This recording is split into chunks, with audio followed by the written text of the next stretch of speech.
Good day, Crime Talk aficionados. My name is Scott Reich, and this is Crime Talk, the most fact-driven, unbiased, true crime channel. Let's get straight to the docket today. First, the latest on the Gabby Petito matter. Second, some nuggets from the Barry Morphew arrest affidavit. More royals are coming to America. The McCloskeys are back in the news, and a little good news. And then finally, our dumb criminal contestant of the day, International Edition. Let's talk about it.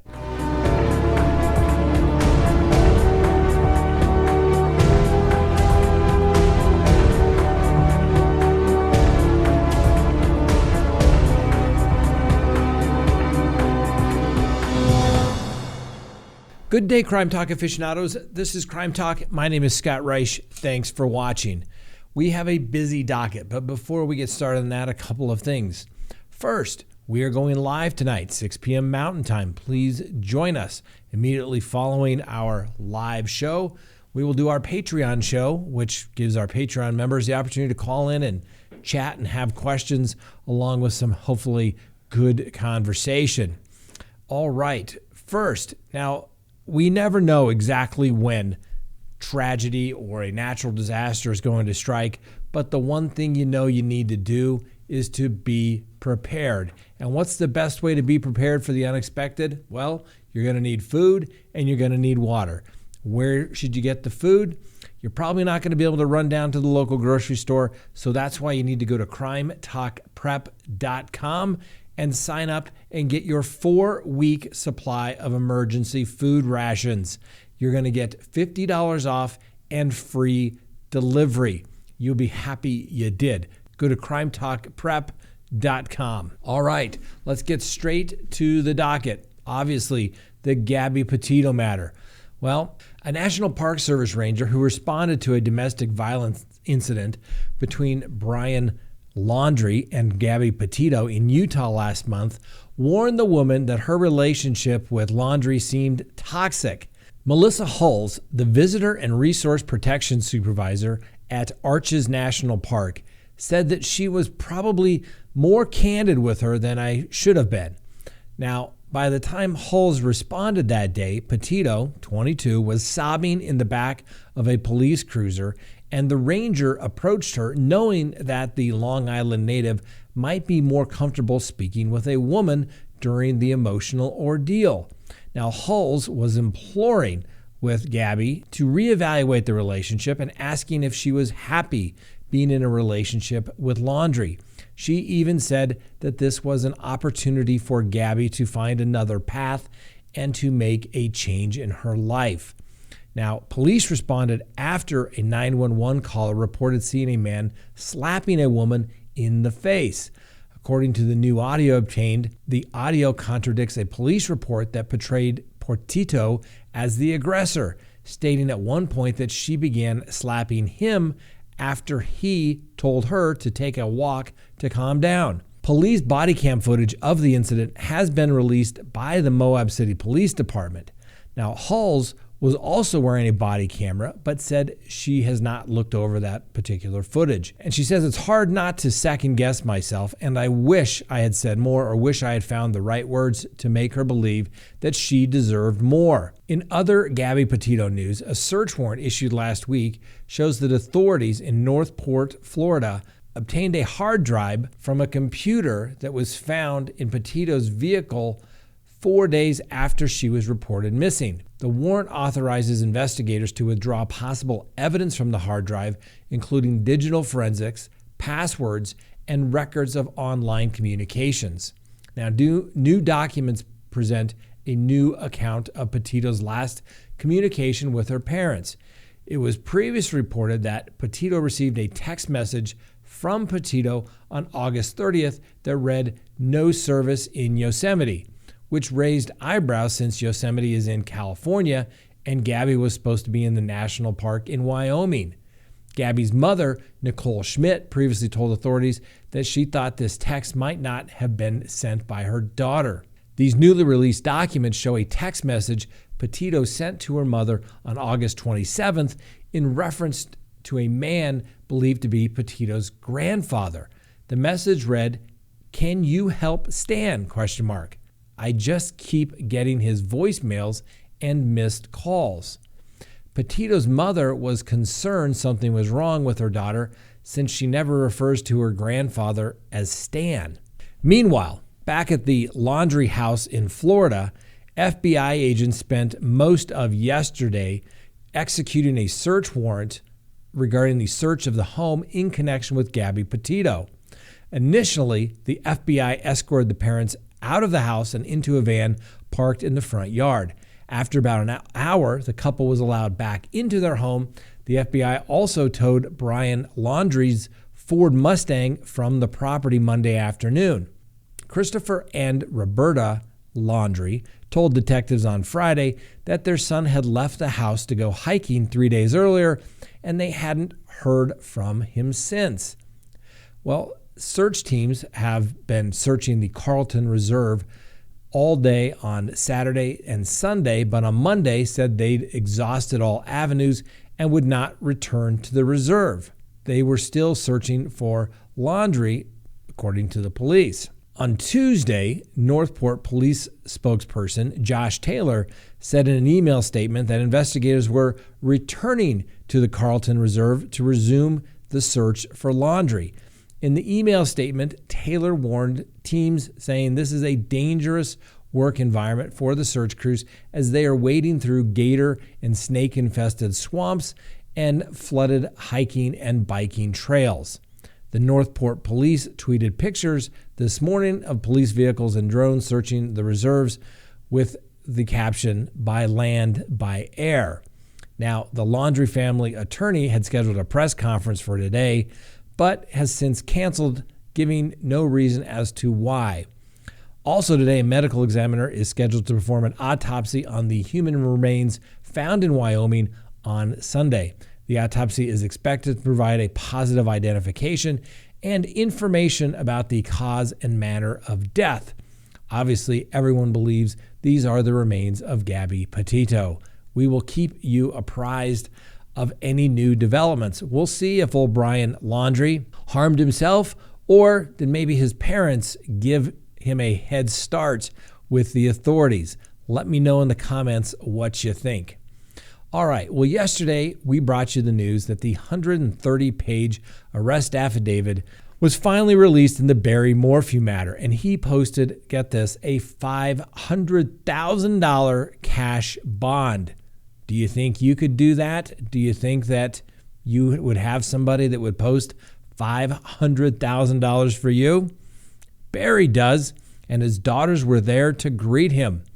Now, the affidavit reveals some details of the investigation that were not included in the 4-day-long preliminary hearing, including a coworker who recounted his conversation with Barry Morphew on May 9th of 2020, in which he said he could bury a body and it would never be found.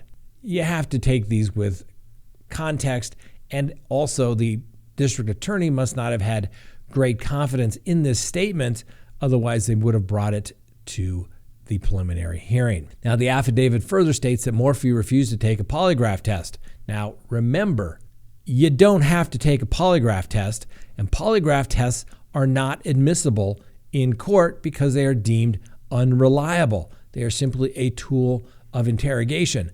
Remember how Chris Watts took that polygraph test and failed miserably, and then he just crumbled. Well, Morphew said he didn't want to do anything that wasn't 100% accurate. But apparently a day or two later, he said something quite different when a friend suggested that he should just take the polygraph. Barry apparently looked at him and said, "I don't think I'd pass a polygraph." This is all according to the affidavit. The friend apparently waited in an uncomfortable silence for a few moments to allow Barry to qualify his statement. He apparently got chills from Barry's response and thought Barry's reaction was very strange. The affidavit also points out several inconsistencies across the many interviews investigators had with Morphew, among them saying he and Suzanne had steaks the night before she disappeared. There was only one set of dirty dishes in the house. Detectives also said that he woke up at 4:30 a.m. to go to work the day his wife disappeared, but no alarm was set on his phone. Additionally, he left early for work and failed to pick up a coworker as the two had agreed earlier. Now, investigators believe Barry Morphew killed his wife on May 9th, likely because Suzanne insisted on a divorce. The court found probable cause to bind the case over for trial. However, it doesn't necessarily mean that the prosecution is going to be able to prove their case beyond a reasonable doubt. These type of statements, if they're even admissible at court, can easily be explained by the defense. Remember, there will be no reference, no conversation whatsoever at trial in regards to polygraphs. Completely inadmissible, not coming in, and someone's unwillingness to not take a polygraph test is certainly not coming in at trial. Barry Morphew is out of custody. He has to stay in Chaffee County, depending on where you are here in the state of Colorado. And it's also somewhat interesting that the supervision of his GPS has been modified because one of the pretrial services officers has a relationship with one of the Morphew daughters. You gotta love small towns. Additionally, Barry Morphew cannot leave the county except to have his GPS serviced or to go to Denver to see his attorneys. I guarantee you the prosecution is going to be watching his every move while on that GPS unit. And if he deviates anywhere or goes anywhere in the county, I can guarantee you the police will be checking what he is checking on. All right, next on the docket, the royals are coming. More royals are coming to America, and maybe not for the best reason. That's right. Prince Andrew, the royal who not so royal much anymore. Well, he has finally been served with a lawsuit alleging a sexual assault of a woman who says that she was forced to have sex with him at the London home of Ghislaine Maxwell. Now, in a filing with the U.S. District Court in Manhattan, lawyers for Virginia Jeffrey said she sent the civil lawsuit to the prince's Los Angeles-based lawyer, Andrew Bretler, by email and FedEx, and both copies had been received by Monday morning. Under the federal rules, the old Duke of York, Prince Andrew, has 21 days to respond or could face a default judgment. Now, Andrew and his lawyers have denied Jeffrey's claim. The 61-year-old prince has not been charged with any crimes. Now, Jeffrey's August 9th lawsuit seeks unspecified damages. Jeffrey, 38, accused Andrew of forcing her to engage in intercourse when she was underage at a London home of Epstein's longtime associate, Ghislaine Maxwell. She also said Andrew abused her at around the same time at Epstein's mansion in Manhattan and on Epstein's private island in the U.S. Virgin Islands. You still have to wonder, how is this underage girl traveling the world? It still begs the question, where were her parents? Not saying that she deserves to have anything happen to her, but you really kind of wonder, how did her parents let this happen? Now, the U.S. District Judge who's going to be handling the case, Lewis Kaplan, who oversees Jeffrey's lawsuit, has urged both sides not to dwell on technicalities and instead to focus on the case's substance. Now, the technicalities may be whether serving the attorney who hasn't agreed to accept service of process is sufficient service at all. Somehow I think that the court may get a motion from the old royals that this was not proper service. However, of course, they've received it, so therefore they should probably respond. Hence, don't fight over the technicalities. Now, last week in London, their high court said it would arrange for Andrew to be served if the parties failed to work out their own arrangements and gave the prince's lawyer a week to appeal that decision. A source close to the Duke's lawyer said it was highly unlikely any challenge would be pursued now. Now, Maxwell has pled not guilty to the criminal charges that she helped recruit and groom underage girls for that guy named Jeff to abuse them. Her trial is set to begin November 29th. Hopefully, it will go forward. I can't wait to hear all the juicy details and see whose names come up in the trial. Let me know if you're excited as well. Guess who's back in the news? That's right, those St. Louis lawyers, the McCloskeys. Now, it's been more than a year since the St. Louis lawyers, Patricia McCloskey and Mark McCloskey, were first seen on a viral video pointing firearms to racial justice demonstrators outside their mansion after the George Floyd murder. Now, the city prosecutors charged them with felonies in July of 2020, and they were pled down to misdemeanors. The governor, Mike Parsons, pardoned the couple after about a month of their convictions. According to the Supreme Court of Missouri's Chief Disciplinary Officer Alan Pratzel, the governor's act has no impact on the possible professional consequences for the lawyer couple. In other words, in Missouri, a pardon obliterates a person's conviction, but the person's guilt may still remain, which means that they can still be punished professionally, i.e., possibly have their license suspended or something done to their license if the disciplinary board deems it appropriate. I'm not exactly sure what rule they would have violated, other than obviously they should be there to uphold the law. You have to report that, but that's not necessarily something that would warrant a disbarment or even a suspension. It may just get some sort of public admonishment. Now, as you may recall, the McCloskeys stood outside their home pointing the guns at protesters, and the mayor then criticized the two for having doxed people who wanted to defund the police department. Now, the couple maintained that they were acting in self-defense, and although Mark McCloskey pled guilty to a fourth-degree assault and Patricia McCloskey to a second-degree harassment, the husband, who is running for U.S. Senate, has actually boasted about what he did and is not apologetic whatsoever. Let me know, do you think that they were right? Do you think they should have even been charged? And do you think they should have any sort of disciplinary action at all? Now for some good news. A New Jersey police officer is being praised for his heroic efforts after catching an infant who was dropped from a second-floor balcony.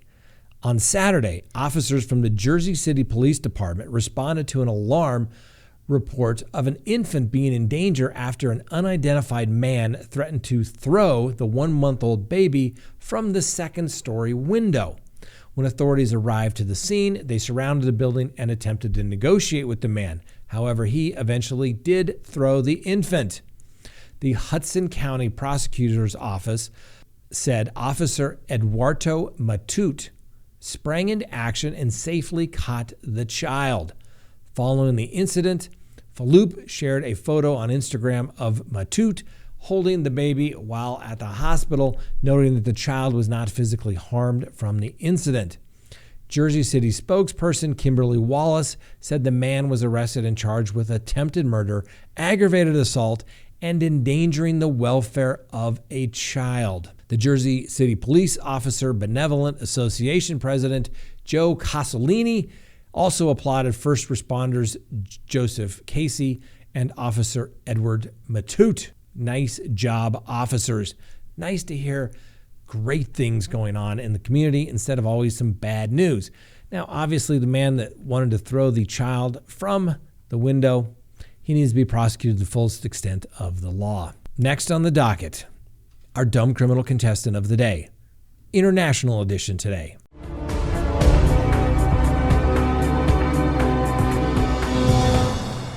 Two men have been arrested after police say they found them with a car full of, get this, Kentucky Fried Chicken and over $100,000 in cash as they tried to cross the border into Auckland, New Zealand, despite strict COVID-19 lockdowns. Apparently, in such an environment, fast food can take on an aura of high-value illicit substances.